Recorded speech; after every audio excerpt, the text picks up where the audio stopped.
Hello and welcome to the Gory Gaze. How many murderers are revealed at the end of the movie Scream? How many murders are revealed at the end of the movie Scream? Yeah. Which part? Scream 1. How many murders? That's a really random question to just throw out there. Let me think about revealed. Yeah. 2. Yeah, good job. Who wrote and directed A Nightmare on Elm Street? Who wrote and directed Wes Craven? What Alex doesn't know is that I have a box of all these horror movie I'm really trivia sweating on cards this side. underneath the desk that we're podcasting from, and I just randomly pulled one out and started asking questions, and he just started dripping sweat from across the table. Because he didn't expect me to switch it up. Okay, so did you expect yourself to be a co-host of a podcast or start doing a podcast at any... No, but I did want to start a YouTube eventually at some point of my life. So you like the idea of having a social media presence? I don't like it.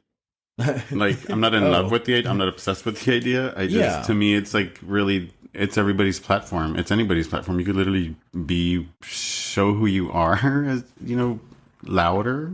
Yeah. So you don't mind the idea? No, not at all. Oh, good for you. No, I like that. So I've heard all my life, you have a great voice for radio. You should be in radio. And, you do. Yeah. And I think you're the perfect kind of person to do something like this with. And just let me say something about myself is that my vocabulary isn't as great as the next person's. I'm very basic with my words. So if I'm not extravagant with what I'm trying to say, and that's probably the biggest word that I've ever used. I can't even spell it. And then he uses the word extravagant in a sentence. Don't ask me how to spell it. I'll spell it for you. Oh no, I'm just kidding. But you know what? That's fun. That's a good reason to be doing something like this in that case. Yeah. And this is good for me to talk more and learn more words and just and I'm glad that we're doing something like this together because, like I said, well, I don't know if I said it in this current recording or in one that we've trashed in the past. It's somewhere in there in the vault. We both like horror films, and this gives us the opportunity to watch more horror films together and, to dissect them and, learn more about them. And that's kind of what we want to do here in the long run is just learn more about horror and just expand our knowledge. So we think that we have a good few movies coming out over the next couple of months. I'm really excited for the new Pet Sematary film. I know you're already well aware of it, but I'm really excited. And I've already dissected the living hell out of it so much. Oh my gosh. We went and saw Peter Pan Goes Wrong. Yeah. You guys, for a month, we were excited because we were going to go on a date. It was going to be a great night. We had this planned out. We were going to go to dinner before. I came home from work. This guy is glued to the TV, jaw dropped, Pet Sematary, replay over and over, Pet Sematary. Bloodlines is what it's called. What did this do to me, guys? It took the attention away from my date. All night, all I could think about was this fucking movie. And everyone knows that Pet Sematary is my number one horror film. And it's just ironic that there's a movie in that franchise coming out the same day that The Exorcist Believer is coming out. And that happens to be Alex's favorite horror film. What's also kind of ironic is that Alex and I have the same birthday. Hey. We were born 5 years apart, but we are both Geminis. We have the same birthday. There's a lot of other universal, correlated things and events and occurrences and stuff that has happened to us that we'll get into later on as the podcasts progress. But yeah, I just think that the same person. Yeah, I just think that part, those two things are really funny. Who was the host in the Tales from the Crypt TV series? The Crypt Keeper? Good job. Based on the book written by Jay Anson, what 2005 Supernatural remake stars Ryan Reynolds and Melissa George? Ryan Reynolds and Melissa George. You got this. No, I don't. 2005. Based on a book. Ryan Reynolds. Scary Story? No, it's R.L. No. 2005. I'll give you a hint. It's about a haunted house. Ryan Reynolds? Yeah, he's shirtless a lot. Oh my gosh, Amityville. Yeah, good job. I had to say he was shirtless a lot. Alex is going to be... Now I remember that movie. He's going to be learning a lot as this podcast goes forward. So I don't know people by names a lot. I don't know them by name. I know them by face or character. So that's how we get to know each other. Wait, Ryan Reynolds? Well, up until you said shirtless, then I had to say shirtless Ryan Reynolds in order for you to know he who is shirtless he is. a lot in that movie. Not the fact that he's shirtless. It's just that over and over, and you're right, that's a good way to remember that movie. It's like Ryan Reynolds shirtless. I think it's the only movie where he actually is shirtless. No, he's shirtless like the majority of his early career. Okay, yeah, and I also remember there was that one movie with Sandra Bullock. Oh my gosh. Oh, The Proposal. Yes, The Proposal. Yes. I was going to say Betty White was in it as well. Betty White was in it. She's doing that chanting in the forest. Yeah, they filmed it. It's supposed to be set in Alaska, but it definitely was not filmed in Alaska. What do you mean it wasn't filmed in Alaska? Oh, it definitely was not filmed in Alaska. It was filmed in Canada. I don't know. But that movie came out when I lived in Alaska, and I remember everybody was up in arms. That breaks my heart. They were like, that's not filmed there. It was literally breaks my heart. Fucking ridiculous. Have you watched any good movies lately? I mean, I know we're together like every single day, but I actually try to, but then you come home and you're like, did you watch it without me? Well, that does happen, yes. But we did start watching something the other night that I had never seen. What was it? Bones and All. Oh no. Okay, so you go ahead. We just recently watched the movie Bones and All. Oh my God. Jesus Christ. That was a tough one. That movie, I mean, the title doesn't know justice, but once you get to the end of it, yes, it does. Oh wow. Yeah, that's it. Oh God, I don't even know what to say about it.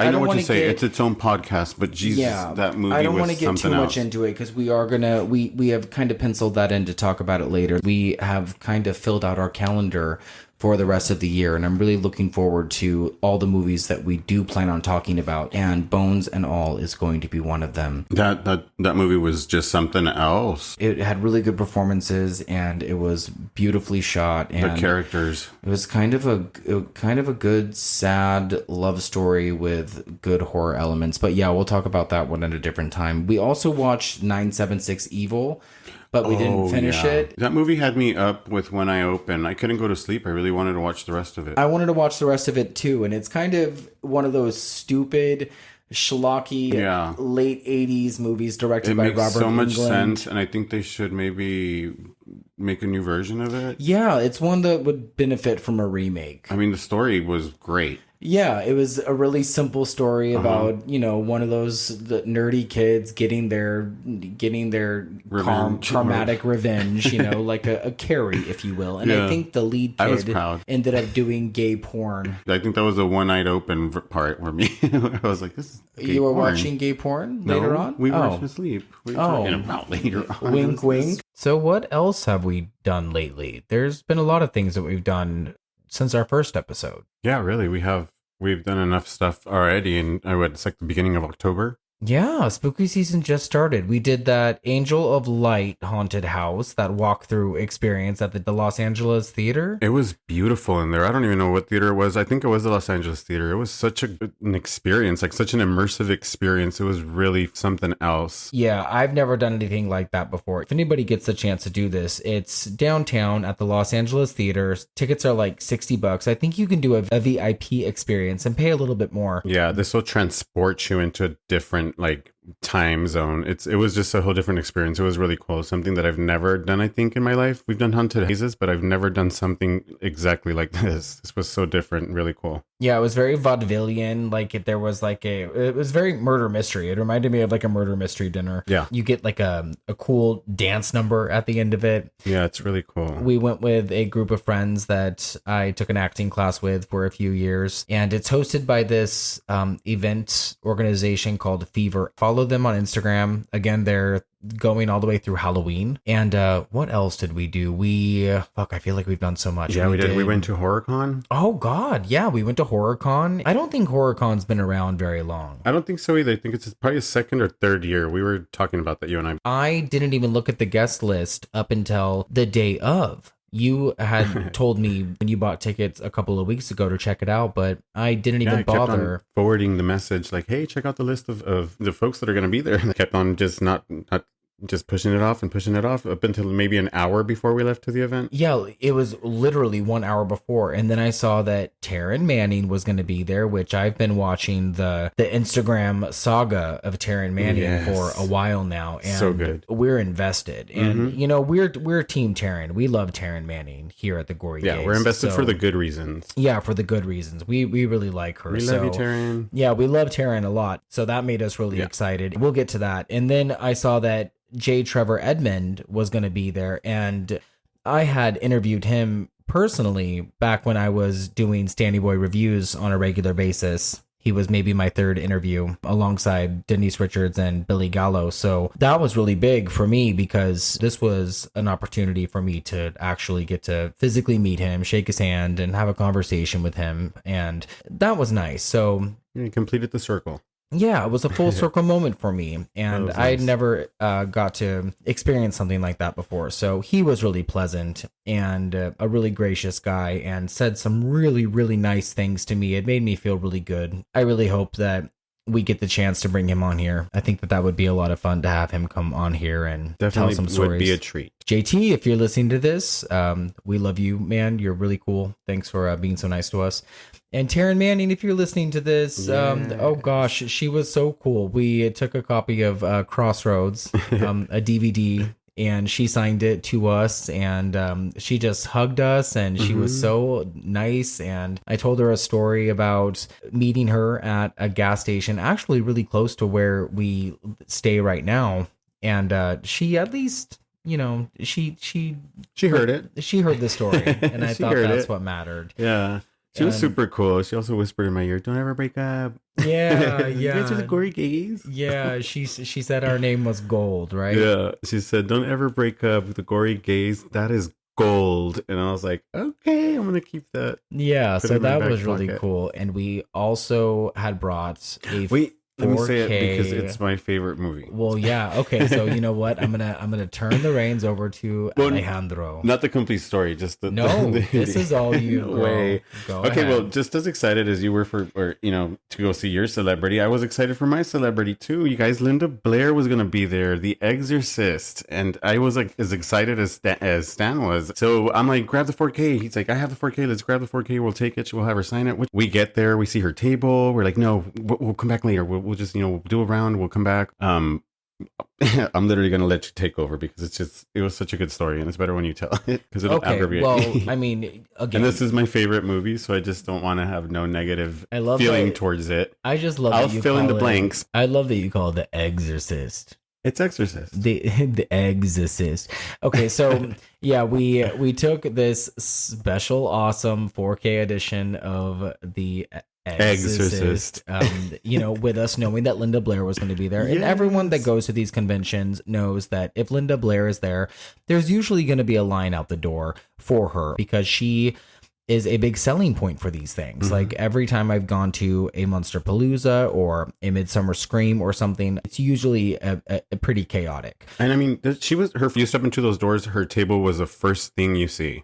Yeah, and there was no line. Like when we got in, it was like Alex said, it was the first table on the left and there was nobody waiting. So that's why I was like, you know what? I don't want to be the first people to meet her. I don't want to bombard her. Let's do a lap. Yeah, I was kind of like savor the moment, and then we'll go and we'll let it just marinate a little. We went and saw some vendors and we went and got some cute little buttons and shit. And then, we went and met Taryn and we went and met JT Edmond. And then we finally concluded with Linda Blair, and there were probably 4 or 5 people in front of us and there was nobody behind us. Yeah. So again, this was not a very crowded event. Yeah, you can breathe in it. You can move around. Yeah. You can maneuver yourself. And so the guy that was taking Linda Blair's money, he was really sweet at first. He was wearing a cool Alfred Hitchcock sweatshirt. Like he was really cool. He had a fanny pack. He was doing it. He was taking her money all nicely, and Linda Blair was there, like at her table, and she was sitting next to Kevin Dillon, who we had seen double fisting. He was going back and forth from the bar getting drinks, and And I mean, we're not shaming that. Yeah, no shame to him. To each their own, of course. He and Linda Blair were hamming it up, talking and sharing photos, and just like having their own conversation. Yeah, like he's grabbing her by the arm. She's doing gestures like her mouth smells because of the alcohol. Like we're visibly seeing this like right in front of of us, like playing out. Yeah, and they were completely ignoring us. The fans. And Linda Blair had, again, 4 or 5 people in her line, including us. Well, it was a dad and a son behind me, and I can hear their entire conversation. And what did they say?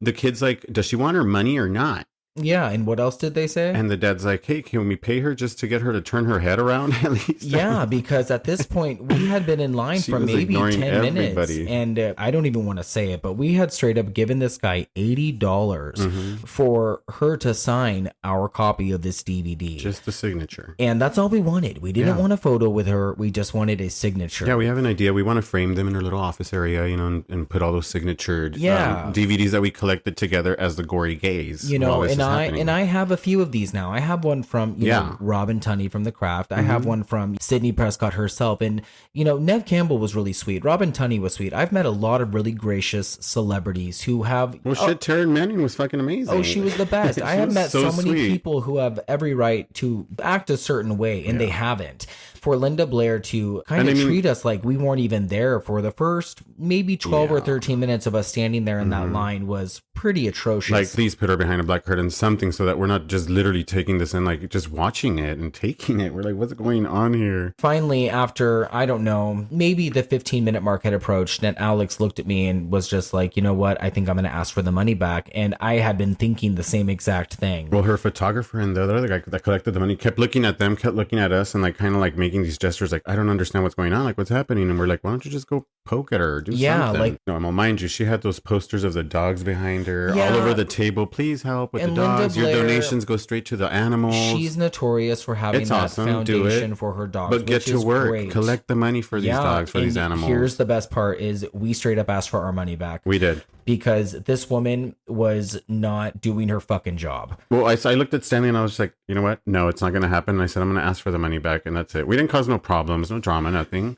The guy who had collected the money did a complete 180, acted like we had never given him money in the first place, was wondering if we had paid with a card, didn't want to give us our cash back, was trying to offer us merchandise, and then was like, oh, well, here, you know, I'll throw in a picture instead. He was like, here, you know what, here, cut everybody else, we'll get you done right now. We'll get you a picture with Linda. At that very moment, Linda acknowledged us and was like, oh no, I'm ready, guys. I'm ready. What's the problem? And it was the most embarrassing moment for both of us. Like, yeah, because we didn't want any problems, but we had already been waiting, and it would have been indifferent if there was something for us to be waiting for. But she was literally just eating her fucking food and just conversing with Kevin Dillon about God knows what on their phones, and just like, well, some celebrities are known to just try to build a line, you know, just so people can get attracted and come, you know. It was so inappropriate. And by these celebrities, I mean Disneyland characters. Yeah, exactly. Like, I was getting frustrated at that point, and she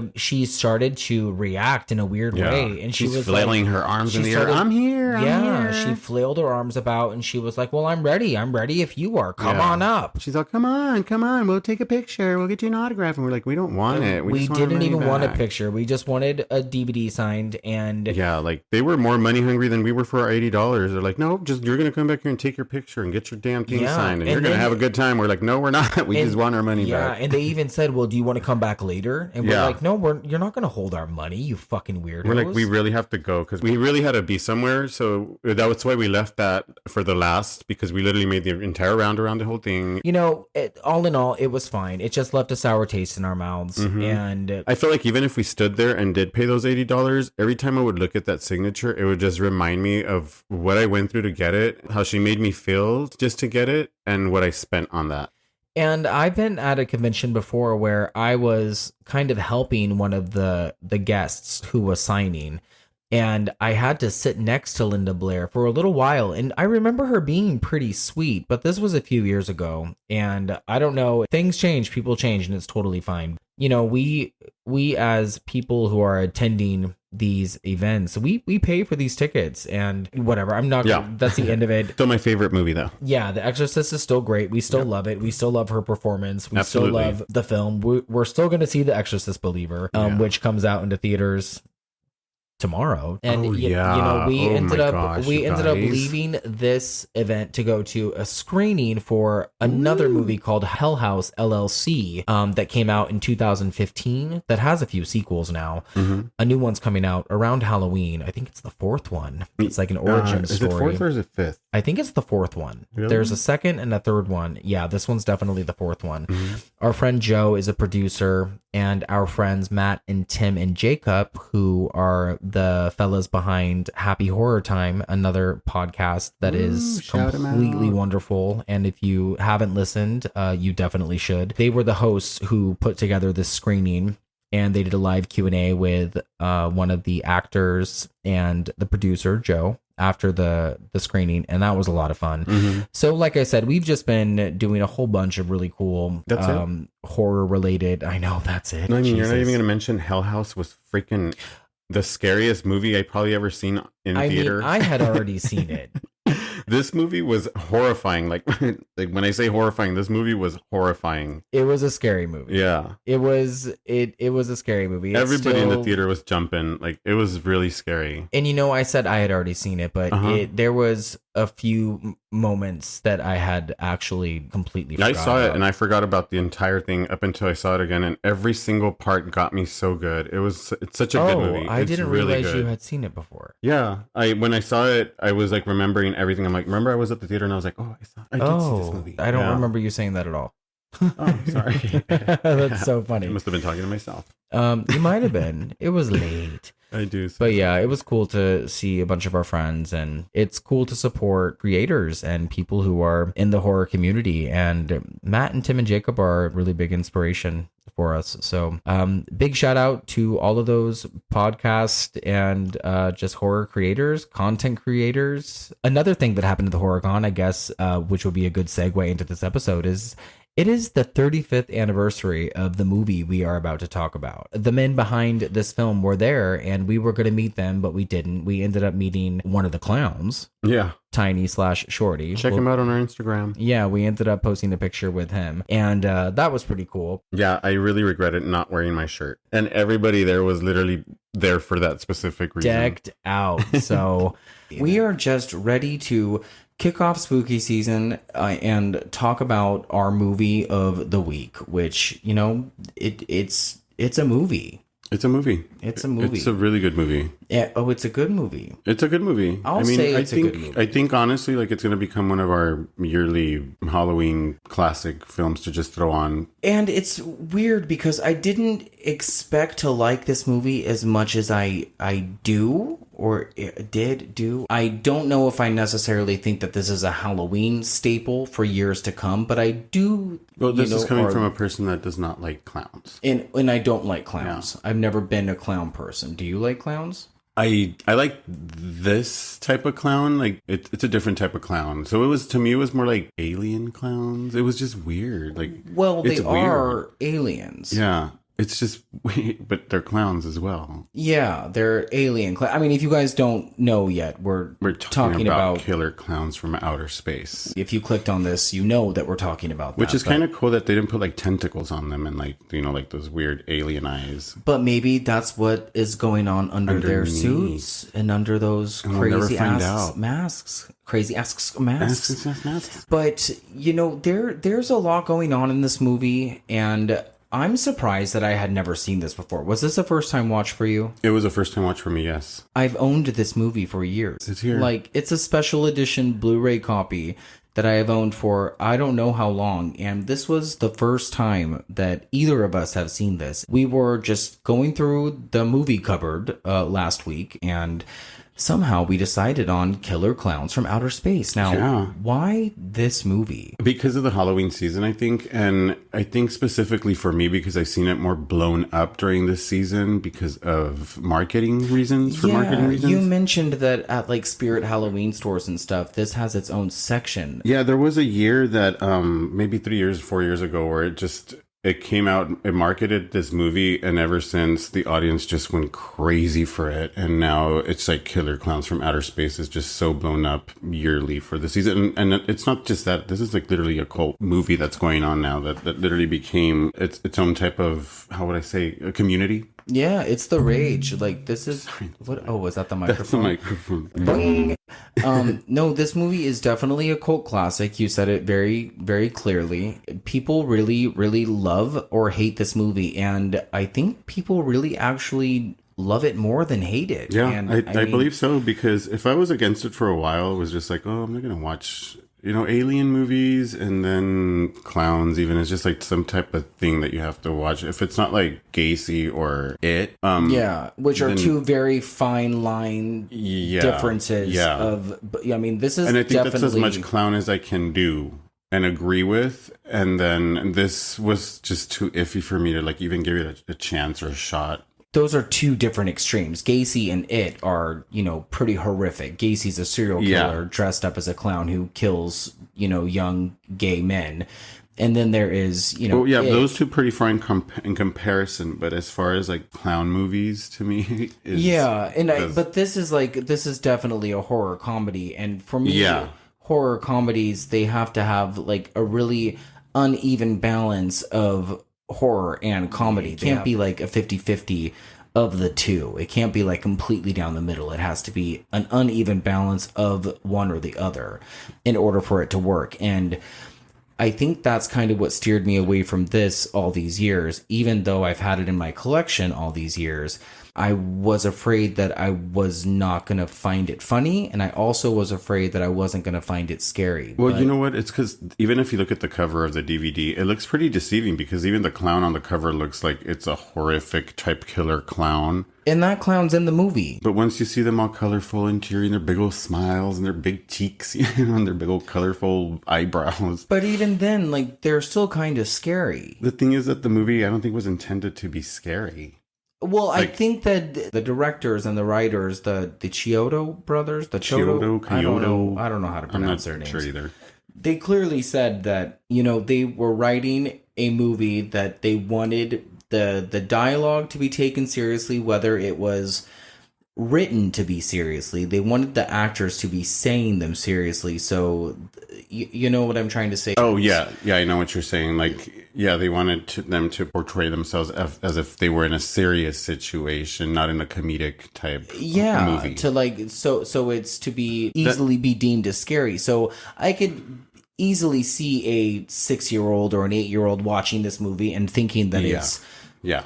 pure nightmare. Well, these are like fuel. things like not, I'm glad you say that, because when we were kids and we were growing up, tomatoes scared us because it was so blown up and it was chasing somebody just bouncing around. The Rotten the killer Tomatoes tomatoes, movie? Yeah. the attack of the killer tomatoes, Rotten the Tomatoes. blob, like these things that like this black gooey thing leaking from underneath the door scared us as kids. So can you imagine just Wait, what you're black saying? gooey thing? The blob.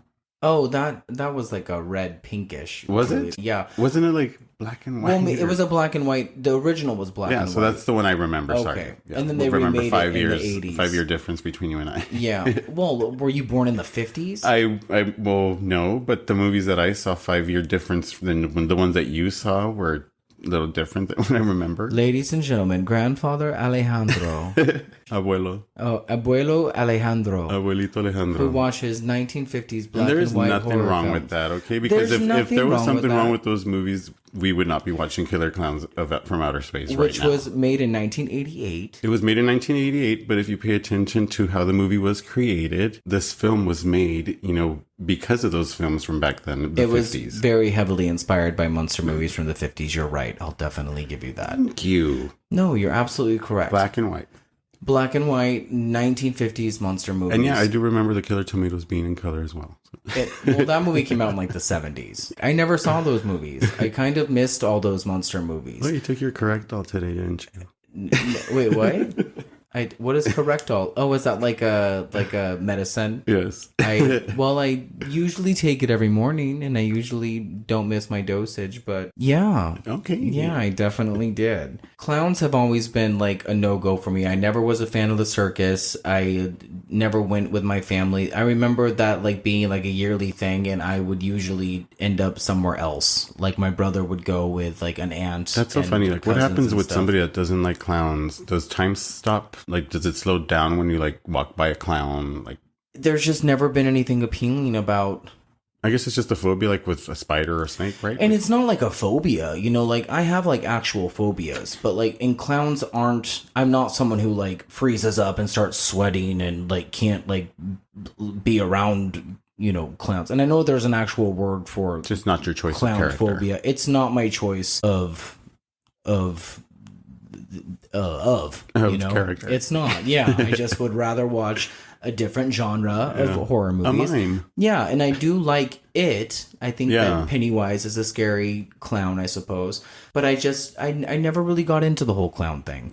You know, after watching this movie, I am glad to say that there were some truly eerie parts to it. It wasn't scary, but there were some eerie parts that I found kind of spooky, and there were also some parts that I did find kind of funny. Yeah, and I guess we should let you guys know that we're going to spoil some parts. Oh yeah, thank you. We will definitely be spoiling every movie that we discuss. We are going to spoil them. Slash up and bleed And this out. is just because we just keep talking and talking and talking, and we just keep talking. Yeah, so that's All the whole details. point of this particular podcast here at the Gory Gaze. We will be really, really delving into the plot, the background, the acting, the choices made behind the scenes, it's stuff like that. We're really going to go into like all that kind of stuff. So you've been warned. If you haven't seen the movie, please go watch it or press stop now and then come back later. So with that being said, I guess we should get on with the show and start talking about Killer Klowns from Outer Space. Alex, do you want to tell us a little bit about Killer Klowns from Outer Space? Yeah, of course. Why don't we start with the film being written both by Stephen and Charles Kyoto, which are brothers, two of the three. There's three of them. This was a family affair. This is a family affair. Yeah. And you know what? Let me tell you, I don't know if you've seen the opening sequence of this movie. Well, of course you've seen it. Well, maybe you weren't paying attention when it started. I was. But in the beginning of the movie, I think it's the first minute of the movie, they're up on that one lookout point. The top of the world. The camera's like panning, just through the top of the world, and you see three vehicles, and in those three vehicles is three brothers. It's Edward, Stephen, and Charles. That's great. And they're with their dates, and that's how the movie starts. They're just playing around with their dates. Oh, I didn't know that. It's kind of cool. That's fun. It's a cool little Okay, thing. so they wrote, directed, and produced it, or they what? wrote, two of them wrote it, one of them directed it, which is Stephen. He's one of the writers as well. Produced by all three of them, Okay. Edward, Charles, and Stephen. And this film is starring Grant Kramer, Suzanne Snyder, John Ellen Nelson, Royal Dano, and John Vernon. And we also have music by John Mazzari, which I don't know if you're familiar with. No, I don't think so. Oh, you know what? Wait, yeah, John Mazzari did. Oh God, he did like a whole bunch of really shitty like direct to DVD sequels and like terrible films from like the mid 2000s. Oh, okay, so we don't know him. I mean, a lot of people wouldn't, but he did like The Cell 2. Do you remember that? Oh, that I J-Lo remember film? the one. Yeah, I remember the Cell one. I don't remember the Cell 2. Nobody Like, at did. all. Nobody. I didn't see it, Like, but at all. I know that he did the music for The Cell 2. You're welcome, everybody. There's your useless There's information. John Mazzari, everybody. Yeah. Yeah. So this film was distributed by Transworld Entertainment. Released date May 27, 1988. Guess what, Stanley? It's a Gemini. Yeah, I was gonna say. I know that's where you were going. As soon as I saw your O, I was like, A he already late knows May it's a baby. Gemini. Running time on this film, I have 88 minutes. Which is good. You know what? I like a short movie. It was filmed at 1.8 million budget. Wait, this movie had over $1 million for the Over budget. $1 million for a budget. And I guess don't where know. it all went? Where? To that Hornswoggle.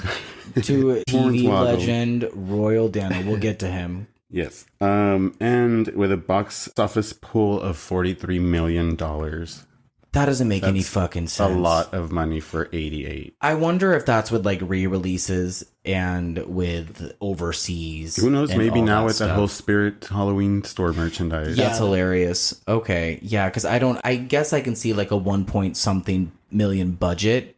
Like just, it looks okay. It's got decent cinematography. It's got decent effects for what the effects are. And these guys are effects guys. You know what it aren't is? they? It's the effects, but it also, to me, it reminds me of like one of those rides, like if the lights go on and then they have to evacuate you out of the ride and you're like walking behind the scenes. That's exactly what the scenes look like to me. Now, are you Responding. disappointed as you're walking out of this ride? Or are you Oh, like, no, oh, absolutely look. not. Like this Okay. is like literally you live for this moment. Okay. So I'm not disappointed, but I'm thinking if that's how much those rides cost to build, then I can see how much money was put into these sets, because that's what it reminds me of, these rides that cost millions of dollars. And you think that those rides cost millions of dollars? Yeah. Okay, it's funny because you use Disneyland as an example, and I'm Yeah. thinking like carnivals on the side No of the way, street. not carnivals. Like this movie, okay, I would No, not. I'm thinking like Monsters Inc. instead of Disneyland. How much you think that ride cost alone? And if you think about it, that's kind of like what these sets look like. Instead of the spaceship, it reminded me so much of those rides. Like, You think that it looked like a Disneyland ride? yes. You are so generous. And Alice in Wonderland. Oh, It didn't you are remind of that? so generous. No, So that if is Tim not Burton, what I if thought Tim about Burton at all. had a theme park, Okay. I did think of some Tim Burton-esque type of stuff. There was like some Beetlejuice stuff that like came across my mind, like Yeah. imagery stuff, like later on toward the end of the movie. Nightmare Before like, Christmas inside of the Haunted I'm gonna Mansion. say like Tim Burton light, like diet Tim Burton. I would say super diet Disneyland. You know what I mean? Yes. Okay. Yes. So I think like I know if what somebody, you mean. maybe teenagers found their way into a warehouse where they stored all these seasonal props, Yeah. and then they had a camera and they're just running around these hallways in clown suits. That's Yeah. exactly what it would be. You guys, Alex just described the plot of Clown House, which I don't think he's ever even seen. Stop! Don't tell me that exists. Also, I have never seen it either, so I don't know if that's actually the plot, but I have a feeling that's what the Starring plot is. Ryan Coe and Stanley. Oh my Jacoby. god, Ryan Coe, if you're listening, hello, we love you. Wait, do you have anything else for us as far as like? Oh, any you know what? I background didn't give you the information? numbers, you guys. The You guys want to hear numbers? some numbers from Rotten Tomatoes? I have 76%. It has a 76% on Yes. Rotten Tomatoes. And then the audience gave it a score of 60%, That which I'm is pretty sure is still astonishing. growing. Well, you know what though? That's the cult status of it. Yeah. If you get over a 50% on Rotten Tomatoes, that's And it's what you said earlier. It's either people love it or hate it. And I think people that hate it literally will get turned into it by people that love it. Turned onto it? There's one Yeah. family member out of 5 that loves the movie, and they're going to tune everybody into that. Yeah, well, it's, we were at the mall a couple of days ago because we wanted to go get some Halloween decorations and start decorating early. And we randomly came across a girl at the Hot Topic. Sponsor and us. Yeah, I know. Hey, Hot Topic. And she was wearing a Killer Clowns from Outer Space was really t-shirt. cool. And we had already decided that we were going to do Killer Clowns as, an episode. And Oh, wait. also, The go ahead. thing is that she had that 666. That's what I was tattoo. going to say next. How Yeah. funny. And we also, when we were playing around with names of what we were going to be, we were always going to be the Gory Gays, but we were going to add an additional G because we live on a street that starts with G that we're not going to say anymore because of, we don't want people stalking us and breaking into our apartment. But it does start with a G, and if you put the Gory Gays of G, then if you flip that upside down, it's a 666. And this girl at Hot Topic behind the counter was wearing the Killer Clowns of Outer Space shirt and had the 666 tattooed on her arm. And that was kind of like our sign that we had to go We're gonna ahead do and this go. podcast. So thank you, girl at Hot Yeah. Topic wearing the Killer Clowns from Outer Space Thank you, shirt. girl. We really needed that. We salute you. We salute you. Alex, do you have any other thoughts before I dive into this plot? No, not necessarily. But can I read you a paragraph from the Los Angeles Times to this film? Absolutely. The juxtaposition of their toy store arsenal and malevolent intent proves to be a tasty combination in this killer entertainment that will leave you fearing these big top creatures for good. Yes. That's what the Los Angeles Times had to say about this film. And not that it matters, but you know what? It was worthy enough to be in the back of the DVD case. Yeah, Alex was actually just reading the back of the DVD case to us right now. But that it's was a just because- quote. It was a quote. And you know what? It's just because I had it because I wanted to show Stanley the cover. And, And how deceiving it is and how killer it looks. And before we get into this, Alex, I need to know that you have the names of all of the clowns on deck. Hope I do. I hope I do, you guys. And if I'm not correct, then please correct us. Because we thought we had I thought you had the names of the clowns, I could have sworn it was Shorty, and then I found out it was Tiny. and then we were corrected. Either way, send it back. We don't like it. So, yeah, we don't like Tiny. Short or I Tiny. think Shorty is a little bit better. Don't want no. Oh, I know where you're going with that. Okay, guys, so we are going to just get right into the plot for you. Oh, okay. Let's go. Let's do it. Let's do it. Plot out. Maybe they're just cruising through the galaxy and stopped here for a bite to eat. You don't need a police pal, you need a psychiatrist.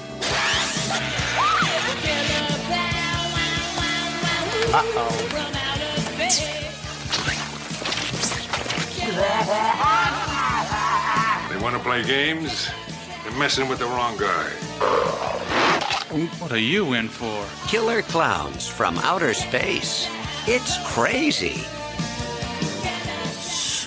We open with an amazing title sequence with an even more amazing title song, Killer Clowns from Outer Space by a group called The Dickies. Now, before we go any further, Alex, can we please talk about the song for a second? That song was so cool the way that they created it. Did you listen to the lyrics? No, the lyrics were what I actually want to talk about. So there was a part in the song, like I didn't get the chance to write any of the lyrics down, so I had to Google them. But they mention genocide. If you've ever wondered why the population's going down, blame it on the plunder from the likes of the killer clowns. It's insane.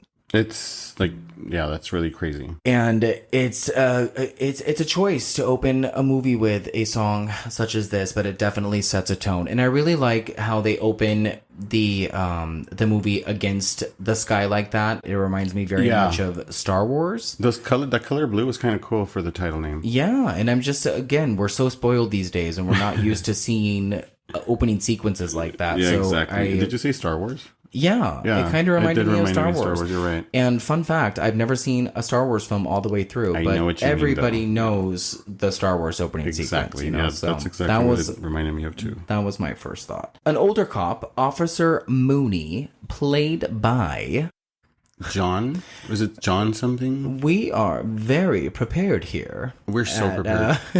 I believe it was John something. It's John something. Oh, you're right. John Vernon. John Vernon. Yeah, John Vernon. John Vernon. I know. An older cop, Officer Mooney, played by John Vernon, is working a Friday night shift. And you know what? That guy is so angry. He is very so angry. He hates everything. He hates everybody and everything and children. He's drinking coffee, cruising the streets of what looks like Burbank, and he's headed to the park, hopeful to find kids causing trouble. It's clear from the get-go he's not a fan of the younger generation. Cut to the top of the world, a secluded Lover's Lane-like type of place that is packed with cars. Inside, 30-somethings playing college kids, Debbie, played by Suzanne Snyder, and Mike, played by Grant Kramer, are making out and drinking champagne on a raft? Why the fuck are they on a raft? You know what? There's actually a story behind that whole raft thing. What is it? So the film was supposed to have an intro first where you see Mike lost at sea or something like that. He was supposed to be escaping from somewhere, I think the war or something. He came on a raft and they sent out the search party to go find him. They finally found him, and the dad was so angry that he punched holes into this raft, and now it lives in the back of Mike's car. I love the idea of him being lost at sea after the war. Is that what you just said? Yeah, after the war. I think it was after the war. I think you just made that part up, but I'm gonna roll with it. Okay, why not? Okay. If you're out there and you know the truth, and that's the truth, please let us know that Alex. Why do you think he has that postcard? Made that up or not? No, I think that a lot of that does sound right. He has dog tags as well. If you didn't see him, veteran dog tags. Does he? No, he doesn't. Oh, Alex. God, you're so good at this. Also, why would they be drinking champagne in the back of this car? Why not just beer like normal college kids? Oh, I didn't even realize they were drinking champagne. Yeah, they're drinking like a bottle of Prosecco. Who bought them that? I'm sure they bought it themselves, but I'm pretty sure the age. That's a whole different story that we probably could do a whole different podcast on. These kids, they're supposed to be kids, like college kids, are quite literally in their mid-30s. Yes, adults. Quite literally mid-30s. I think Suzanne Snyder, bless her heart, she's beautiful, but she is probably 32 or 33 while this movie is being filmed. And she's supposed to be playing a 22 or 23-year-old, maybe, I think, assuming that they're in, the early college days. Yeah. That's your regular case of Beverly Hills 90210. And you're right. That's your regular case of Beverly Hills 90210 and your regular case of horror movie high school. Yeah. Everybody is 18 going on Woodsboro High. 18 going on 28. Is this Burbank? No, this is not Burbank. This is Santa Cruz. It's California, Santa Cruz. yes. So it was filmed in Santa Cruz. It was filmed in Santa Cruz, California. There's a lot of areas that are repetitive in the film. Oh, they pulled a Pleasantville. So you were mentioning the opening sequence with Officer Mooney when he's driving down the street, and I don't know if you really mentioned that. Yeah, it looks like Burbank. It looks like Burbank. Those are multiple streets in Santa Cruz that keep showing up over and over. That same building that you see him coming up in that corner. Yeah. Is the same building that you kind of see. I think it's across the street from when the ice cream truck is driving itself, and those two guys are chasing. Oh, so it's like repeat It's scenes. repeat They keep scenes, repeating repeat the same streets and filming. scenes, yeah. Oh, I see. Low budget. And I'll do too low budget. Yes. Low budget. Okay. An ice cream truck pulls into the cul-de-sac, driven by the wisecracking, horned-up Terenzi brothers, Rich and Paul. They're obnoxious. I hate them, offering cold treats to the tongue-tied lovers over a loud mic. Said lovers are not entertained. Two buxom women come out from the back of the truck, played by myself and Alex. Gory gays. They're demanding to be taken home. Mike clarifies that Rick and Paul are his best friends. Now, I just want to quote one of these Terenzi brothers. Oh, the way he whispers to them. I told you they weren't stupid.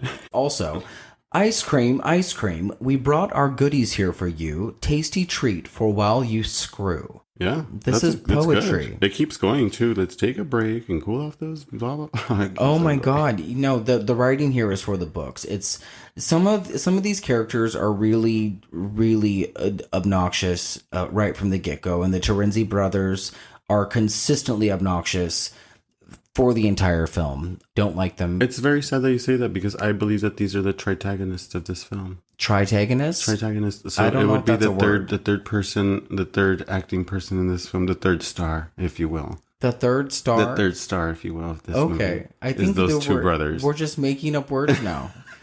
I like that. Okay. It's not a made-up I'm here word. for it. I want you to Google tritagonist. Tritagonist exists. It's a real word. Tritagonist? You Google it. I'm going to How Google about that that? right now. Everybody, please hold while I Google Me and my basic words. Oh, wait. Tritagonist. The person who is third in importance after the protagonist and deuteragonist. See, I didn't know there was a second word I for the can't even pronounce that. What's the deuteragonist? Deuteragonist? Why does it have to be such a weird word? I don't know. Is a tritagonist antagonist. good or bad? Tritagonist is the third person that's like the third star in the movie. They could also be an antagonist, the evil, the two main characters. You know who the antagonist is? The antagonists are those little popcorn things that become baby vultures. I hate this conversation. I'm so mad that my correctall is turning against me. Well, moving on. Let's go back to my starring role as one of the bigger girls in the back of the ice cream truck and how I'm demanding to go home. Always be the second biggest girl in the film. Is Suzanne wearing a wig? Suzanne is wearing a wig. She's definitely And I wearing know a because wig. I own it now. I saw you wearing it the other day when I came home. I didn't want to say anything, but I did see I that. only wear it when I cook. Oh, God. After Rich, Paul, and the girls depart, Mike and Debbie continue to make out, but are interrupted by a large flash in the sky that Debbie mistakes as a shooting star. All the other teenagers, yes, I'm using air quotes, see it too. Elsewhere, an old farmer named Gene, played by Royal Dano, sees it too. That guy is the best. He is the film. He's an acting legend. He's for the one film. thing. He is given some of the best dialogue in the world. We should throw that out there too. He gets to say words like what, Alex? What in Hornswoggle? What is it? Well, just the word hornswoggle. The word Hornswoggle. In general. And then he calls the shooting star a sky guppy, Oh, that's so great. which I think is just amazing. And then he gets to say something along the lines of thousands of people are coming. There's going to be airplanes and tacos. And this is It's all a Hades because comet, yeah. he sees a shooting star. And he's landed in her backyard. And, it's nowhere near his backyard. It's amazing. And Royal Dano, you guys, is a TV veteran. This guy was born in the 20s, started acting in the 40s, and went on to play on countless television shows and in numerous movies throughout the rest of his career that spanned like 4 decades. You had mentioned something to me earlier. You said that he was in some type of show, and it surprised me so much. I was like, what? Oh, it was at Disneyland. He ended up voicing Lincoln, yes. Abraham Lincoln, at the President's Hall or Yeah, whatever. it's such a cool show. If you know what we're talking about, as soon as you walk into Disneyland, on your right-hand side, they have that Hall of the Presidents, and there's Lincoln that does that whole... He's Lincoln's voice, That's which again amazing. is really coincidental that we're doing this episode I today. know. It's and so weird. That's his voice, It's and so that just weird. came out of nowhere today. I was like, "Oh God, that's so funny!" Royal Dano does the voice, and he actually played Abraham Lincoln in a television movie or something at one point in his career. That's really cool. Yeah, he's an MVP of this movie. Like, he knows exactly what kind of movie he's in. And he also played Gramps in House 2, The Second Story. I just wish I understand what the hell happened to Pooh. Oh, we'll get there. Okay, so Debbie tells Mike that she wants to go hunt for the shooting star. Mike is hesitant, but agrees to go. funny. What? She's funny. Oh, she's annoying. You know what the thing is, that I thought she was super like stiff. I was just like, oh gosh, let me take that stick out of her ass. And Mike was like, oh come on, like, you know, like really like just cool. And now I understand that she's supposed to be the hero of the film. Yeah, and he's supposed to be the bimbo. The bimbo. Yeah, Yes. they like do a role reversal. Yeah, which because is really I thought like, interesting. wow, Mike's the cool guy. He likes everybody. He's friends with everybody. They do like a weird role reversal because Yeah. at first she's the one that wants to go look for the star, Yeah. or whatever it is that has fallen over in the woods, and he doesn't want to. He doesn't and want to. then once they go out into the woods, she's the one She that doesn't turns want stiff, to, yeah. and she's the one that has like the voice of reason, and Mm-hmm. he's the one that wants to explore and keep making stupid decisions. Are you even all there, Mike? Yeah, and he's not. Are you still on the raft? He's got Lost the at worst, the worst mullet on the raft.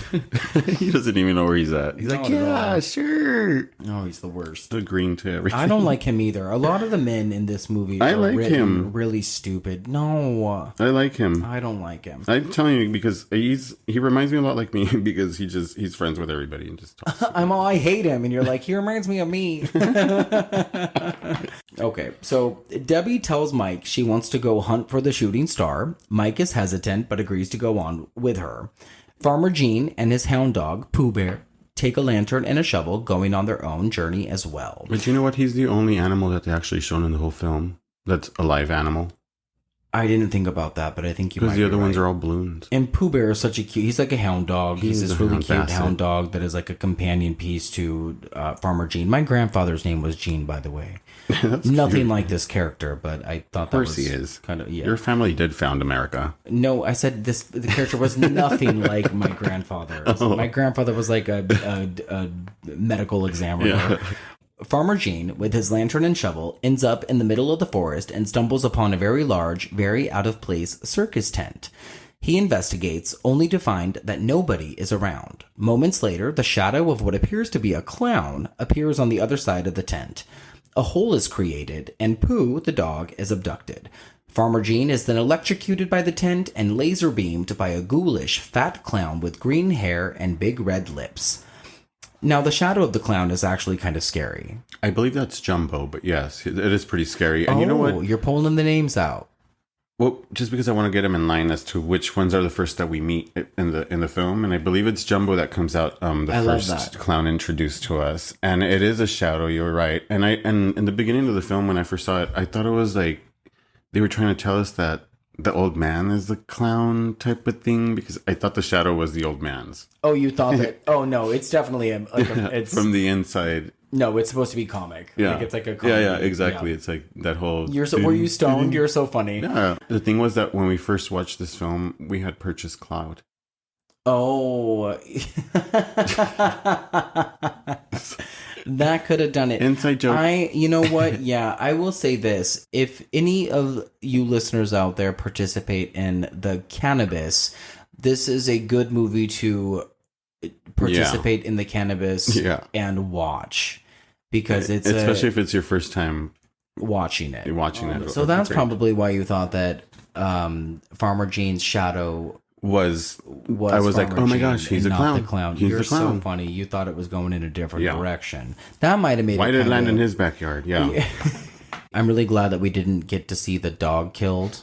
What happened to Pooh Bear? Well, that's enough. I didn't need to see anything else. Well, no, we didn't, but is he driving the ship now? He could be. That's okay. If he wants to be driving the ship, I'm okay with that. Is he tiny? But I don't need any more animal deaths after single white female last week. And after No, and you know what? watching that. You're right, because there is a scene in the movie where they're trying to escape the clowns. I believe it's Debbie and Mike. And then he's driving in reverse and he runs over the balloon dog. Oh, yeah. And even that's sad.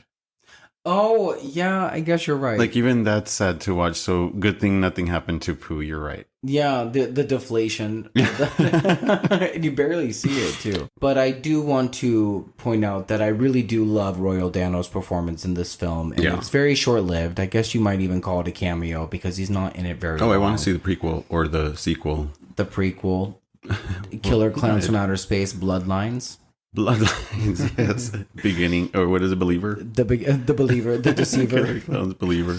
Back at the police station, Officer Mooney brings in two, quote, juvenile delinquents who are 47 years old. Oh, he's so angry at them. Who he catches boozing in the park. A younger, more lenient cop, Dave, is also on shift. Mooney wants to book the kids, but Dave wants it done the proper way, without any chaos. Mooney also wants respect. Mooney is so mad. He's so mad. He is so angry. I mean, I love it, but he's so angry. He's really the only adult in the movie. I think, I use air quotes for adult, but he probably got kicked out of the army. He is, and he's someone that's like being pushed to the brink of retirement. Like it's clear that nobody really wants him around. I kind of feel bad for him. He thinks he's too old for like anything, and he's just like, yeah, which is why he's just consistently grumpy and drinking on shift. And the way he talks to these kids is hilarious. I love it, but it's just super you're so paranoid. Angry. It's really kind of sad the way that he is treating everybody and the way that he gets treated in return. Yeah, but he gets his. Oh, he really does. Right. But I kind of the relationship that him and Dave have with each other, him and the younger cop, is kind of interesting. And I wish that there was more of that because I want to know what happened prior to the movie starting with those two characters. Dave really keeps him balanced. Like, well, calm down. It's not that big a deal. And he's like, really, Dave? Even though they don't have a lot of screen time together, they still have a really good dynamic. Debbie and Mike. Debbie and Debbie. Oh, Debbie. I just glitched. Debbie and Mike have found the tent. Debbie knows it's weird and out of place, and now Mike is the one that wants to check it out. Together, they go inside. Now, I know why Farmer Gene would go inside, because he is an old senile weirdo. He's looking for poo. Well, no, he's just interested in the tent because it's the whole shooting star. Oh, he wants to make scenario. Money. Yeah. It's and then, striking the gold and like hitting the oil. Yeah, and then Pooh subsequently gets kidnapped. But I want to know why a more with it college kid with a more with it head on their shoulders would go into this tent. He took the Molly. Yeah. Oh, he took the Molly. He definitely took the Molly. Yeah. But like, if you came across a spooky, deserted circus tent in the middle of the woods that probably got dropped there by a shooting star, like, would you investigate that? Well, no, because I've only been to the circus one time in my life, and if I only went there once in my lifetime of 42, absolutely not. I would not go in there. I was never a circus guy. I will say that again. I never was a circus guy. Inside, it's a bizarre layout of pink stripes, pipes, colors, balls, all decorated by what you referred to as Clowns Are Us. Yeah. Yeah. This is no fun house. No circus either. No. There are doors at the end of a long hallway, and when they enter one, they're in some sort of electrical vortex chamber with a large ball that looks like one of those things that you'd find at Spencer's Gifts that can only be described as the inside of the shooting star. At least that's what Debbie calls it anyway. Yeah. She's like, the shooting star we were in it. Either way, I think that the effects here are pretty good with what we're working with. Yeah. Yeah. It's kind of scary, right? I mean, yeah, depending on how you look at it. It should have had like some type of a noise. Scarier. Yeah, I mean, like maybe breathing. it did. Yeah, I mean, they had like the part with like the electrical, like schlocky stuff was happening in that vortex chamber thing. Oh, that place was kind of cool. I think it's also a throwback to a movie from back then, kind of like what we were discussing earlier. How these are just little throwbacks for movies that happened back then. Yeah, and they used like really cool like artistic effects on these parts. They used like matte painting and other really cool visuals. Yeah, the colors and everything they used for this is something else. Really outstanding, yeah. Now, they realize something is after them, so they take another doorway that leads them to a room full of pods of cotton candy, but they are not cotton candy. Inside the pods are Human beings. human beings. They've been bloody sucked and webbed into this cotton candy looking sack. And that's when we get the idea that these clowns are aliens, right? I think Yeah. that's kind of when they drop that. This is when we find out that they have homework here on Earth and that they're doing something. Something's up. Yeah, The yeah. collection has begun. A clown enters to hang another cotton candy pod. Mike recognizes the body as someone named Joe Lombardo. The clown discovers them and goes after them with a popcorn gun. Mike and Debbie run. You did mention Joe Lombardo earlier, though? Yeah, Joe Lombardo is a character that they bring up a couple of times, and we never see him, or so we don't think, but he is actually a character later on. He's just a non-named he's a character. yeah, but we'll go into who Joe Lombardo actually is when that comes around. Wait, what was that line? There was a line that we both talked about that Debbie has that's so outrageous. Oh my gosh, she's so funny. The one where she asks Mike, have you ever seen anything like this? And he's like, no, never. And she's like, of course, nobody ever has. So dumb. It's the dumbest line I've ever heard in my life. Me too, because it's like she kind of just answered her own question. You know, like Nobody stores cotton candy like this. They are given some of the most horrendously silly dialogue, but they have to say it be with such serious about conviction and be real about it. It makes it kind of funny and schlocky. So Yeah, I didn't really understand the tone of the film the first time. I don't know how, because it's not that hard. It's not brain science, you know? it's not the first film done like this, but I think this film is just so old compared to these modern films that I've seen that have done the same thing. I mean, they've been doing a lot of movies like this for years, you know, so I don't know Yeah. why, like, for some reason, it took a second and a third viewing for me Yeah. to be like, oh, I get it. I mean, Leprechaun is very much in tune with this, and there are plenty of other horror/comedy movies that go in line with this. You can't hate it if you grew up watching like things that are relative to what these folks have worked with or what they've done before, you know? I do love when the clown starts playing with the joysticks and stuff, like with the popcorn machine, and then nothing happens. Like the popcorn just stays as it is. Something's happening with that popcorn. It's developing. But then he loads the popcorn gun, or he loads a gun, and it turns out that it's a popcorn gun. And then he starts shooting popcorn at Debbie and Mike, and it turns out that the popcorn is evil and dangerous. In metaphor, maggots. And maybe so. So quickly they turn into these vulture-looking long-necked things. Yeah, like it's like evil popcorn Grows Then into it this. grows into Little Shop of Horrors type of. It's the gremlins just add water. Yeah, it's insane. And then there's a really funny quote from Debbie, "Why popcorn?" And then I guess Popcorn, that's is that what why. she's running away? Yeah, when they barely escape with their lives as the popcorn is being shot It's at all them. over her hair. And this is where we hear their evil alien language for the first time. You know, their masks are really, really, really cool. Yeah, they really are. That's why it's kind of like a different clown, different than it. I like how each individual clown has all their own characteristics. Yeah, you can define them. Yeah. Yeah, and their names are so, I mean, basically it is what they are. Fatso is Fatso, Spike is Spike, Jumbo. Jumbo is Jumbo. And then we have Tiny, even though his name should be Shorty. Shorty. So moving on, Debbie and Mike find Mike's car and drive off, running down the clowns in the process. There's a shot of Slim sitting up like Mike Myers. Oh my gosh, you caught that? Yeah, and I thought that was really That cool. was so cool. I caught the same exact thing, and I thought I was the only one that thought that, but of course you did. Yeah, it's right before that whole Crescent, Crescent Cove walkout. Yeah, I thought that was really neat. Oh, the Crescent Cove walkout. The Crescent Cove walkout is probably one of my favorite shots. Yeah, that handmade sign. There's a cool little fact with that whole little scene where if you pay attention to it, they wanted them to complete the walk to where you see them walk entirely into the trees and all the way down the road. but because they weren't wearing shoes, the clowns, that night, they only filmed enough to where they go to the waistline, and that's all we see, and then the camera cuts into the next scene. Oh, that's funny because it's a really cool shot too. Yeah, it's a really. Had they completed that, it would have been so much better with fog at it and stuff like that. Because the music right there is really cool too. Yeah, and had they completed it, it would that happens really after cool that shot. Michael Myers scene. Oh, what a bummer! Yeah.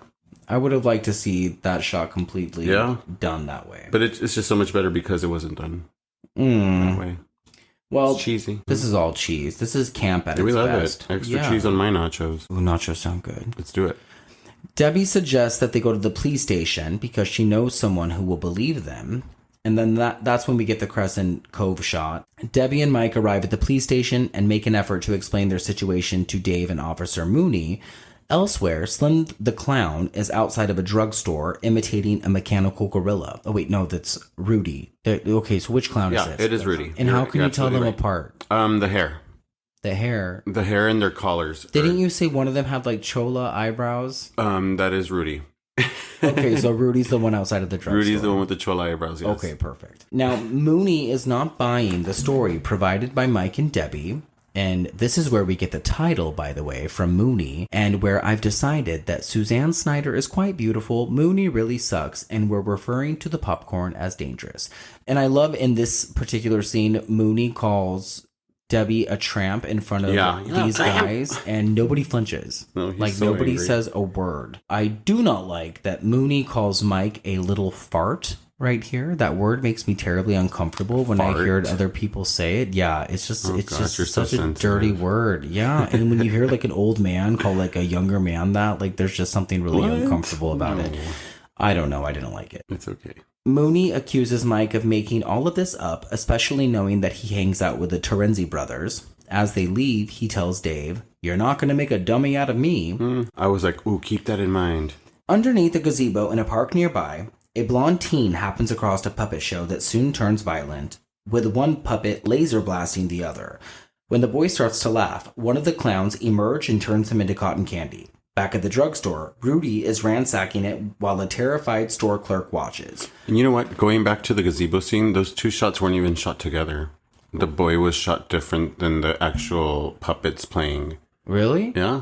Like it was two actual scenes cut and put together. I didn't know that. Yeah. And then also the pharmacy is a whole different... The pharmacy is one thing, but the part where they're destroying the pharmacy is a whole different set shot outside of the building. Because that pharmacy is real. It's a real standing building. This day is like a cowboy store where they sell like boots and hats. And Oh, I didn't know that. That's really interesting. Where is it at? Santa Cruz, the wife Oh, of the guy... all of this is in Santa Cruz? Yeah. Okay. The wife of the guy that owned that shop still goes to that store now, like today. Still shops there. Do you like cotton candy? I love cotton candy. Ugh, I hate cotton candy. It's okay. It's not that bad. It's I don't sugar. like it. It's like pure it's just sugar. Oh, it's so bad for your teeth. It really is. Yeah. It just makes my teeth hurt. Especially after Killer Clowns. Now I want that type of cotton candy. I never want it again. Right? Officer Dave drives Debbie back home, and mid-drive, Mike learns that Debbie and Mike are former lovers.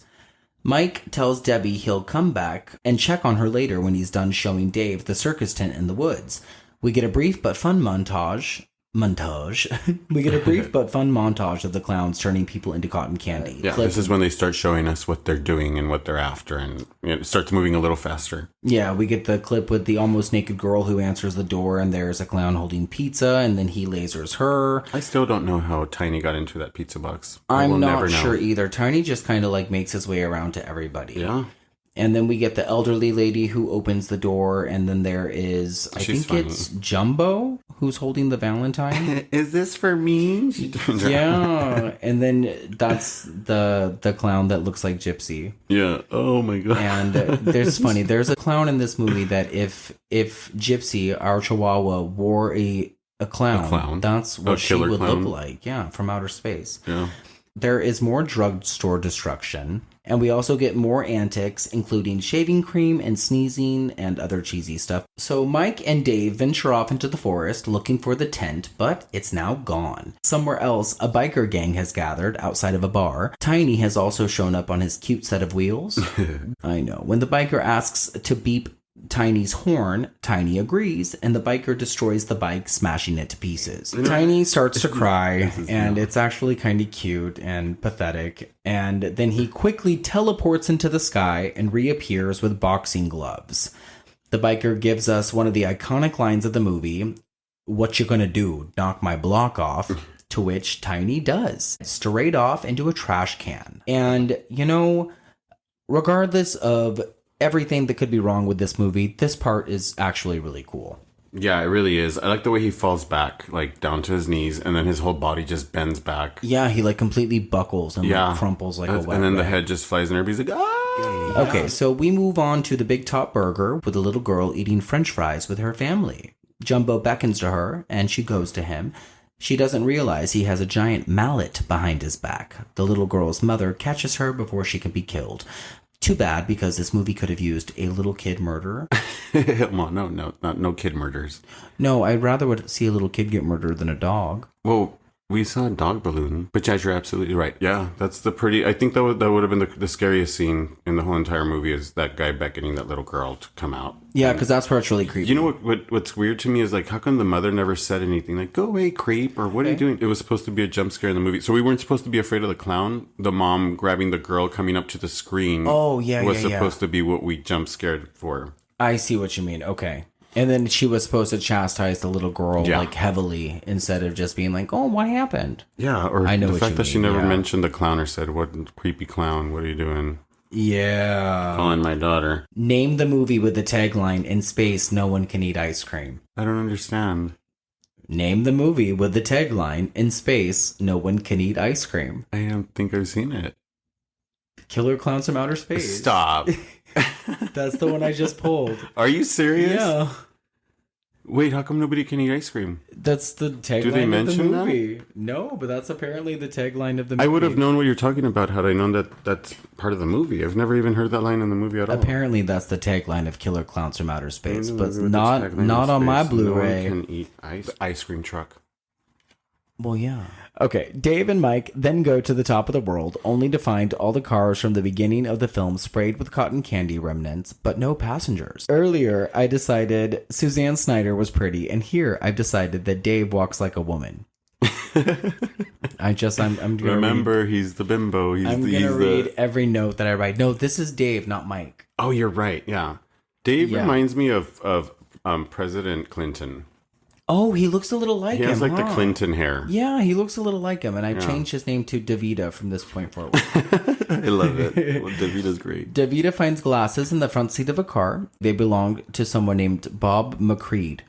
Who is Bob McCreed? Who is Bob McCreed? I don't know if they ever bring him back up, do they? Bob McCreed. I think it's the second guy that they scratched the face off with one of those sacks. Yeah, but I think that's who it's supposed to be. I don't remember. And I think, yeah. Back at the station, Mooney is manning the phones. One phone call, another disturbance. He still doesn't believe it. This one is, quote, "My wife was taken away in a balloon." He starts to think the entire town is in on it and against him. You know those balloons are weather balloons that they use for those In real life? in real life. Oh, I didn't know Yeah, that. the No. type of weather balloons that they send up to. You know a lot about this movie. Well, I mean, I'm I did my research. surprised. And I probably don't know enough. There's people out there that probably know a lot more. They're probably like correcting me and saying like, "No, he's so wrong. Those were." Hey, well, you know what? You know more than I do, and I thought that I knew a little bit. And if you know more than us, by all means, let us know. Absolutely, be our friend. Be our friend. Add us on Instagram at the Gory Gaze. Do it now. Destroy that like button. Destroy that. Follow us. We'll follow you back. Okay, so a gentleman is driving, and this is Joe Lombardo. Oh, that's Joe Lombardo. Yes. So going back to who Joe Lombardo was, is this was supposed to be the opening scene of the film, and they decided to scratch it as the opening and then put it in as filler for later on. Yeah, it makes no for sense. one reason or another. Yeah, I'm not sure why. It's just a clown following another guy, terrorizing him. The clown is Spike. I'm pretty sure that's the clown that they have alongside him, and he's in an invisible car. He's just kind of like alongside him, driving a car that's not there. It's a kind of cool. It's a really cool scene. It is a cool scene. The effects are a little shoddy, but you know it's to be expected, especially in a scene that's kind of like wild like this. They actually filmed that here in Griffith Park.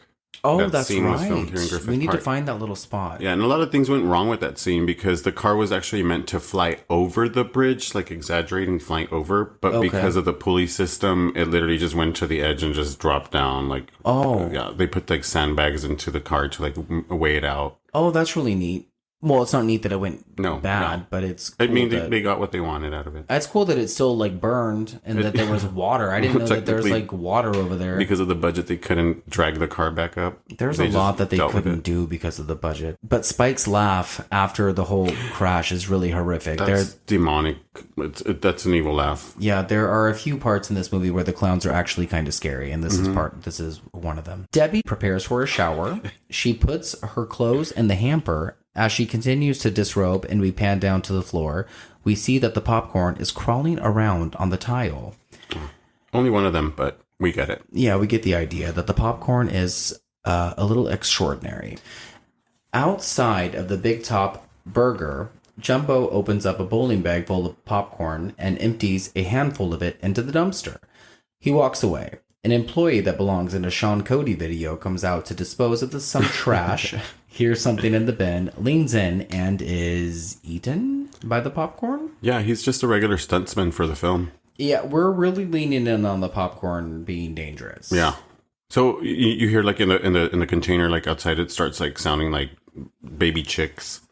Yeah. That's because the popcorn's turning into these baby vulture looking things. Yeah. And then it eats that guy out of the container. Yeah, I didn't realize that that's what was probably happening inside the garbage can. So they were attached to her clothes. She threw it in the hamper, and here we go. Yeah. Dave and Mike are back in the police car exchanging manlies. What do you mean by manly? Manlies are like, bro code conversations. Yeah. We're exchanging manlies, man. Get it? Dave admits he believes Mike now, and also that having Debbie involved is making it more difficult for him. At a bus stop, Spike is now putting on a shadow puppet show for the people waiting. This scene is actually really fucking neat. So he makes an elephant, that famous war portrait stance that I could not think of the name for the life of me. Crossing. It's Washington crossing at Delaware. Delaware, yeah. I think, Yeah, which I'm that's sure what it we is. probably learned in every history class growing up, and we probably saw that photo. But I saw the silhouette of it, and I knew the picture, but I could not think of the name of it. The real print of that picture is super scary. Have you seen the faces of those guys? Like They're like on all the in boat? pain. Yeah. And do you know the Agony. story It's of super sad and what's scary. leading up to that? No. I don't know either. We should probably go back to 7th grade history. And what are we talking about? Oh, yeah. So he makes all those fun shadow puppets. A dancing woman who we found out was a belly dancer, not Jessica Rabbit. Not Jessica Rabbit.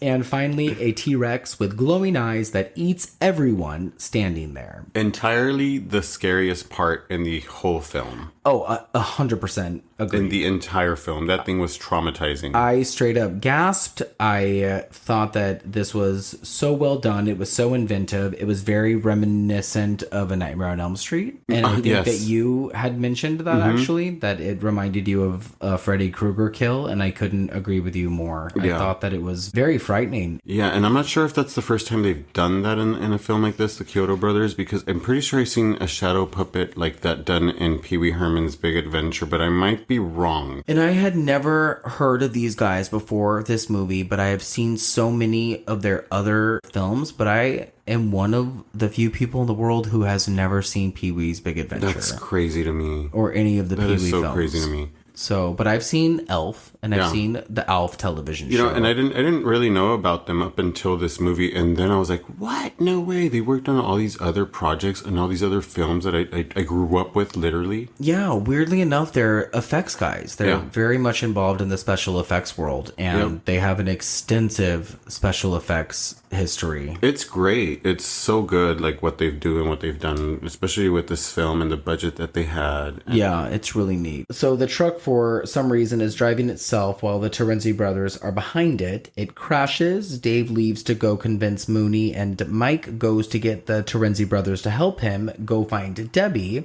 in which they agree under the pretense that Debbie has hot roommates for them to hook up with. I don't care about any of this because I hate all three of these guys. So Dave calls into the station, telling Mooney everything about the clowns is true and he needs to be cautious. Mooney, of course, thinks they're trying to break him and drive him into the early retirement we talked about. And I really love the delivery of, fuck you, over.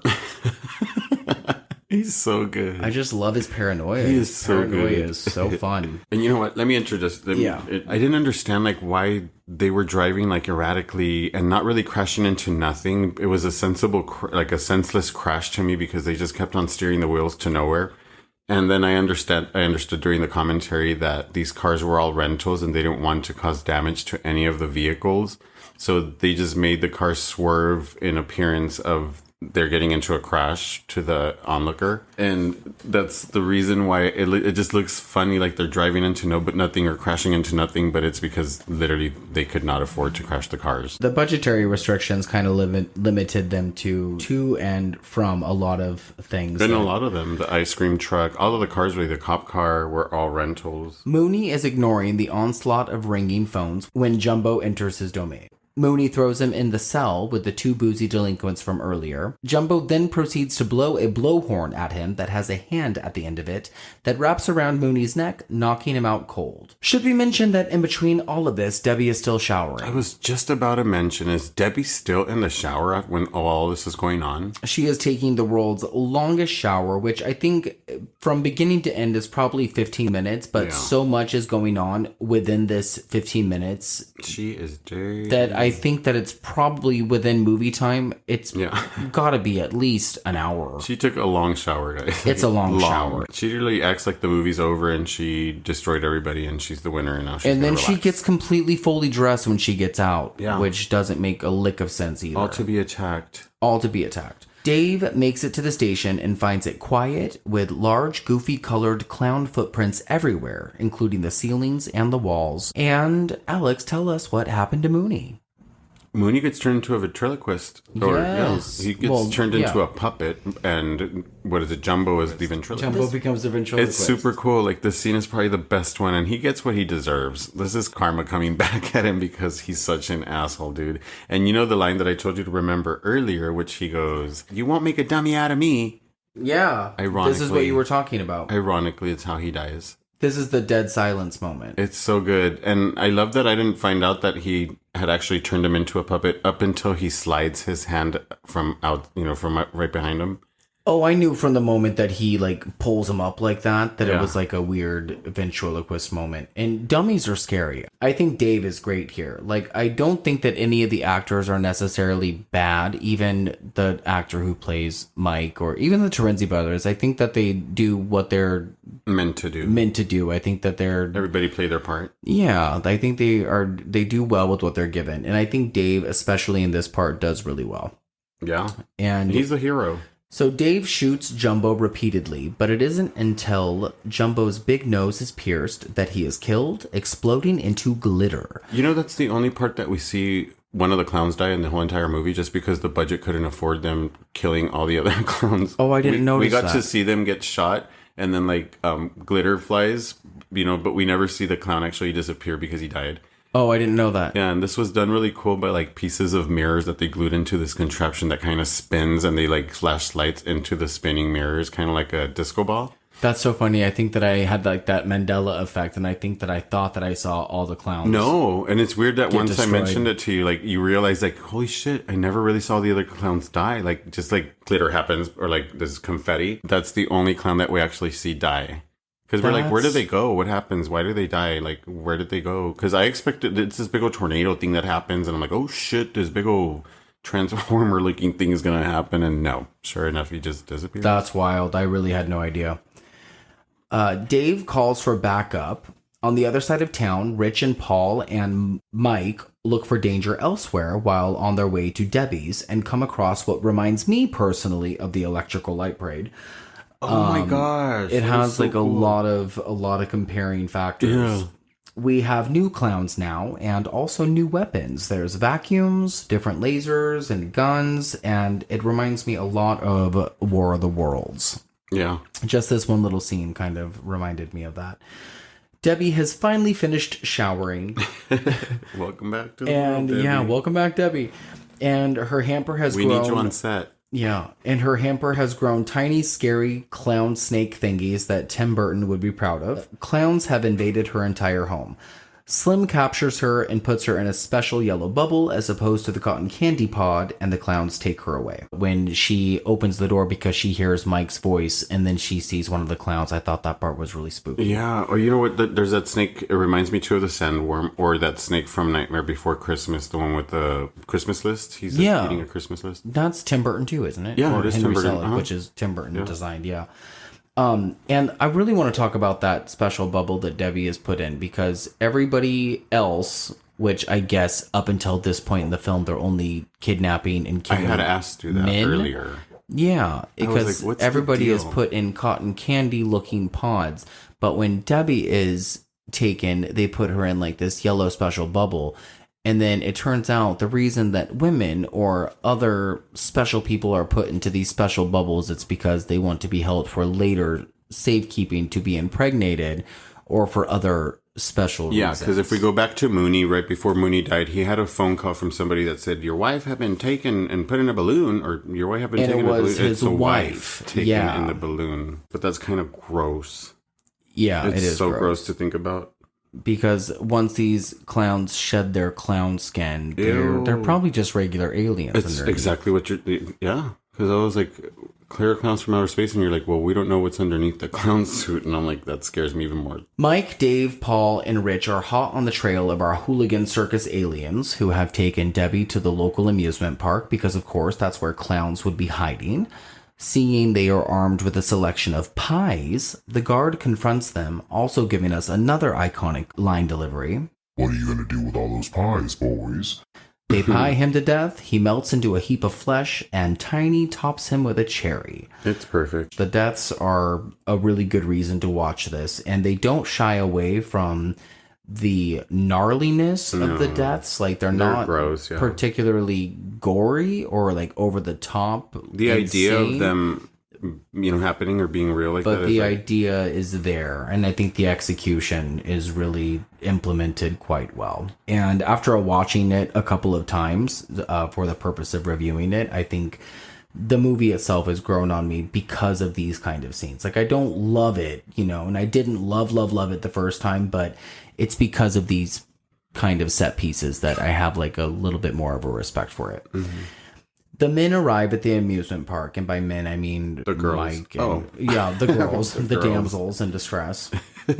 And they go into the crazy house looking for Debbie. While exploring the crazy house, the Terenzi brothers fall through a trap door in the floor and into a pit of balls, reminiscent to those ones that you find at McDonald's, where all the little kids make pee-pee in. Ew. And this is where we meet Rosebud and Daisy. Is that their names? Yes. And they stupidly ask them if they're Debbie's roommates before we Are cut you to the Debbie's next scene. roommates? And we can only assume that Rosebud and Daisy sexually assault the Terenzi brothers. Or vice versa. Or vice versa. I'm pretty sure that Well, They probably don't there's care. This thing that supposedly those Terenzi brothers like say things to girls to like attract them. and, it's you know, so stupid. It's so fucking stupid. Mike recognizes the cotton candy cocoons and is frightened to see that the collection has grown very quickly and extensively. progressively throughout the movie, if you pay attention. At the very beginning, it was pretty empty, and now it's full. I don't know about you, but they remind me of Lucky Rabbit feet. Like the way that they kind of look. They remind me of those Yeah, Lucky Rabbit they feet look that you exactly get at like like that. the skating rink. Do they still sell those? No, I don't know. I haven't looked for one. That's a weird thing to collect or like to want as a child. That's a weird Yeah. thing to like have on you. A rabbit foot. No, PETA got involved. That's fucking weird. Yeah, probably. The clown that looks like Gypsy shows up and uses a fun, snazzy-looking straw to stab into the cocoon to drink pink-looking soda out of it. That looks so good to me. And that's so weird that you think that. It looks so good. Gruesome and gross, and not where I expected this to go. And none of this is really what I expected at all, actually, but a lot of it works. So it's that 80-20 blend of comedy and horror that I was talking about earlier. Mm-hmm. And this is like a good example of it. The straw stabbing into the cocoon. Yeah. So Mike overreacts at the cotton candy soda slurp, and that's when he and Dave find Debbie and the special bubble for pending pregnant lady clowns and rescue her. The music especially kicks into gear here, which is zany and fun. The clowns intercept on them, and it's a full-on clown attack.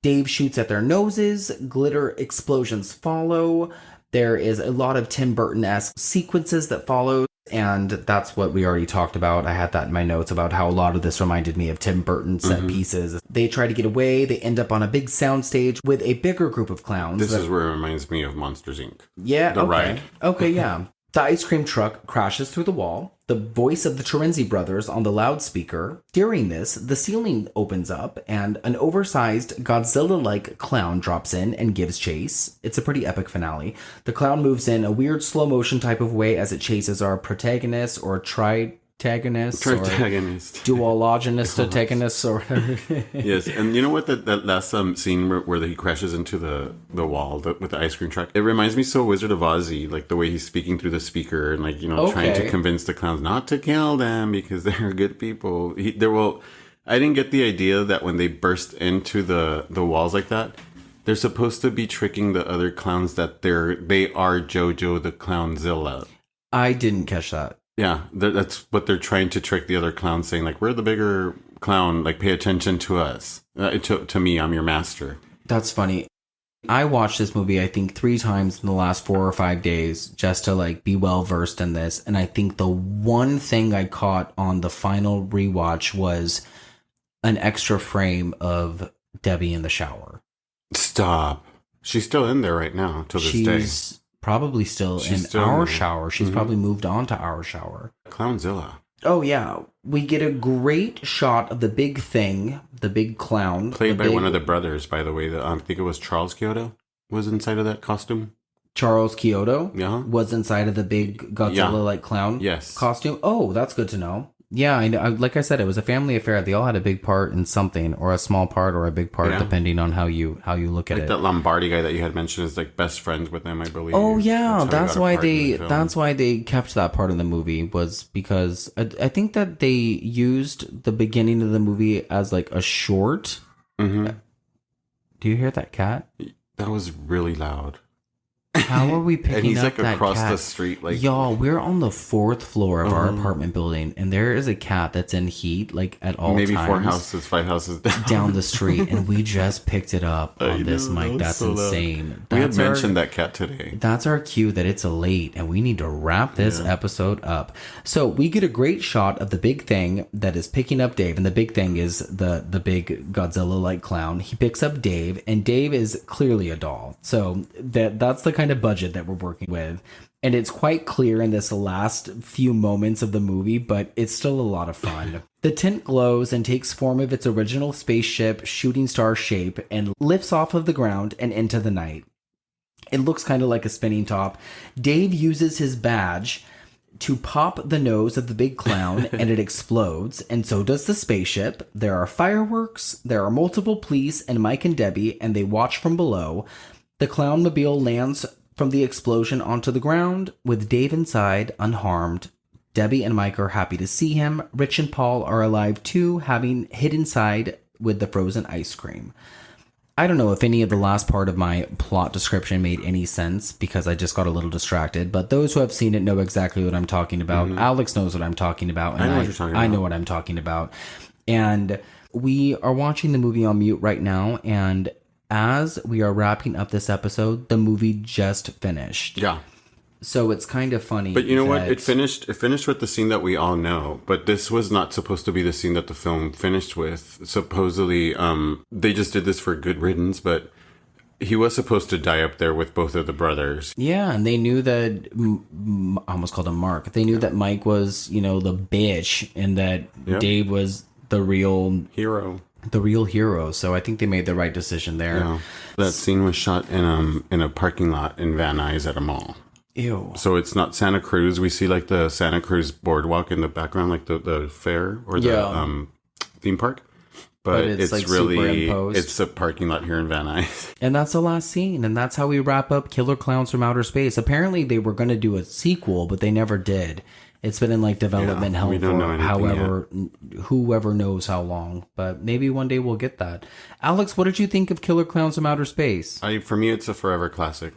It's a forever classic. It's a forever classic. Oh, he loves will it. Play yearly. Oh, I don't know if I can watch it again this You year. will. No, not this year. I don't think I will watch it this year. Yeah. I think I watched it. You had mentioned you watched it 3 times in 5 days. I think I watched it 5 times in 3 days.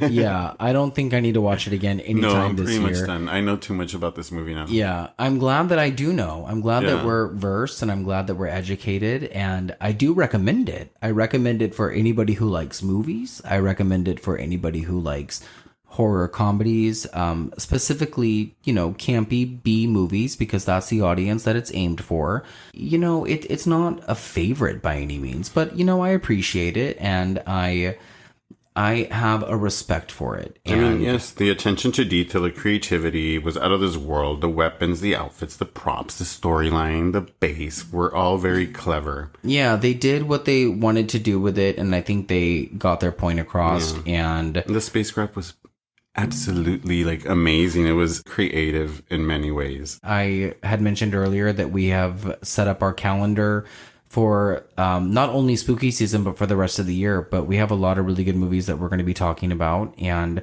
for next week, we're going to be talking about one of my favorite Halloween classics that I have on rotation every year. It's a little off kilter, I guess you would say, because it's definitely not a horror movie, but it's Halloween related.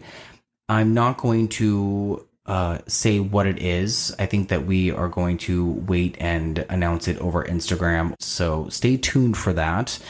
And I guess we can close this out. Alex, do you have any closing thoughts before we say goodbye? Not necessarily. Just watch the movie, guys. Get your own opinion of it.